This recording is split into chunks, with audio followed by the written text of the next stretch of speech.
നമസ്കാരം. കാസർഗോഡ് MP രാജ്മോഹൻ ഉണ്ണിത്താൻ നടത്തിയ വാർത്താ സമ്മേളനത്തിൽ KPCC അധ്യക്ഷനും കണ്ണൂർ MP-യുമായ K. സുധാകരന്റെ വീട്ടിൽ നിന്നും കൂടോത്ര വസ്തുക്കൾ കണ്ടെത്തിയതിനെക്കുറിച്ച് മാധ്യമപ്രവർത്തകർ ഉന്നയിച്ച ചോദ്യങ്ങൾക്ക് അദ്ദേഹം പ്രതികരിച്ചു. വീഡിയോയുടെ ഉറവിടം വെളിപ്പെടുത്താതെ തന്റെ അഭിപ്രായം പറയില്ലെന്ന് ഉണ്ണിത്താൻ വ്യക്തമാക്കി. നിങ്ങൾക്ക് ഈ സാധനം എവിടെന്ന് കിട്ടി, ആരാണ് വീഡിയോ നിങ്ങൾക്ക് തന്നതെന്ന് പറഞ്ഞാൽ ഞാൻ സകല കാര്യങ്ങളും വിശദീകരിക്കാം, അല്ലെങ്കിൽ കമ എന്ന് മിണ്ടരുത് എന്നായിരുന്നു ഉണ്ണിത്താന്റെ പ്രതികരണം. കഴിഞ്ഞ ദിവസം പുറത്തുവന്ന വീഡിയോയിൽ K. സുധാകരന്റെ വീട്ടിൽ നിന്നും കൂടോത്ര വസ്തുക്കൾ കണ്ടെത്തിയതായി ദൃശ്യങ്ങൾ പുറത്തുവന്നു. ഈ ദൃശ്യങ്ങൾ 1.5 വർഷം പഴക്കമുള്ളവയാണ് എന്നാണ് റിപ്പോർട്ട്. രാജ്മോഹൻ ഉണ്ണിത്താന്റെയും K. സുധാകരന്റെയും സാന്നിധ്യത്തിൽ ഒരു മന്ത്രവാദിയാണ് ഈ വസ്തുക്കൾ കണ്ടെത്തിയതെന്ന് തെളിയിക്കുന്ന ദൃശ്യങ്ങളാണിവ.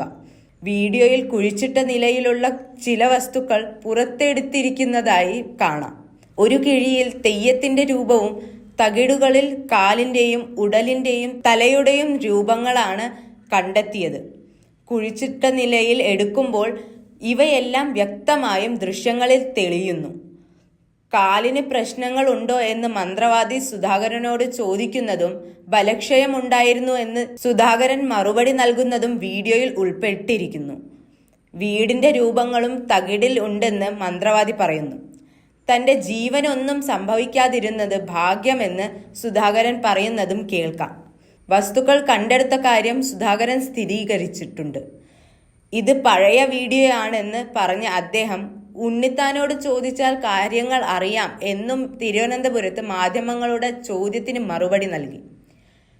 KPCC അധ്യക്ഷന്റെ വീട്ടിൽ നിന്നും കണ്ടെത്തിയ ഈ കൂടോത്ര വസ്തുക്കൾ സാമൂഹിക മാധ്യമങ്ങളിലും പൊതുചർച്ചകളിലും വലിയ പ്രതിപ്രവർത്തനം സൃഷ്ടിച്ചു.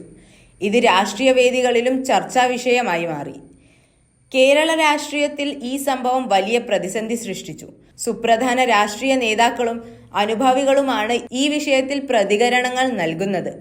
വീഡിയോയുടെ ഉറവിടം വെളിപ്പെടുത്താൻ തയ്യാറാകുന്നുണ്ടോ എന്ന ചോദ്യത്തിന് തൃപ്തികരമായ മറുപടി നൽകാതെ ഉണ്ണിത്താനോട് ചോദിച്ചാൽ കാര്യങ്ങൾ അറിയാം എന്നതല്ലാതെ പ്രതികരണങ്ങളൊന്നും നൽകാൻ അദ്ദേഹം തയ്യാറായില്ല.